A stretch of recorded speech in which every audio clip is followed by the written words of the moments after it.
இந்த தேர்வு எழுதினவங்க பல கேள்விகள் தொடர்பாக எழுப்பப்பட்டிருக்கு. ஒன்று, தேர்வு முடிவு வெளியாகிறதுக்கு முன்னாடியே நீங்கள் செலக்டட் அப்படின்ற தகவலும், நீங்கள் அப்பாயிண்டட், உங்களுக்கு அப்பாயின்மெண்ட் ஆர்டர் அல்லது ஆஃபர் லெட்டர், இப்போ அப்பாயின்மெண்ட் ஆர்டர் அரசு பணியில் உங்களுக்கு பணி உறுதி செய்யப்பட்டது என்கிற தகவல்லாம் அனுப்பப்பட்டிருக்கு. அதாவது KN நேருடைய தம்பி ரவிச்சந்திரன், அவரை சார்ந்த பல்வேறு மணிவண்ணன் போன்ற பலவர்கள் இதில் ஒரு டீமே பெருசாக ஒரு ஆஃபீஸ் போட்டு யோசிச்சிருப்பாங்களோன்னு சொல்லுவாங்களே, வடிவேல் வசனம் மாதிரி ஒரு ஆஃபீஸ் மாதிரி இயங்கியிருக்காங்க. அது திட்டமிட்டு அழகாக இதெல்லாம் அவங்கெல்லாம் ஒவ்வொரு கேண்டிடேட் கிட்டேயும் 10 லட்சம் 20 லட்சம்னு வாங்கியிருக்கிறதா அமலாக்கத்துறை சொல்லியிருக்கு.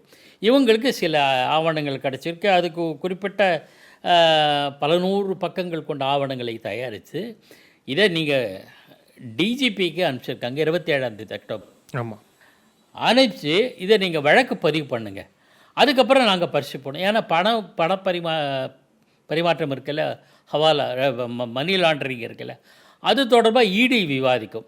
அதான் ப்ரெடிகேட் அஃபென்ஸ் இருந்துச்சுன்னா அவங்க உள்ளே வர முடியும். அது அந்த பணி அவங்க ஆரம்பிப்பாங்க. ஆனால் இது அனுப்பிச்சிருக்கிறது டிஜிபிக்கு. டிஜிபி என்ற தமிழ்நாடு காவல்துறை தமிழ்நாடு காவல்துறை இயக்குனர் அரசாங்கத்தின் தமிழக அரசினுடைய கட்டுப்பாட்டில் இருப்பார். அவங்க என்ன நடவடிக்கை எடுப்பாங்கன்னு கேள்வியாக இருக்குது.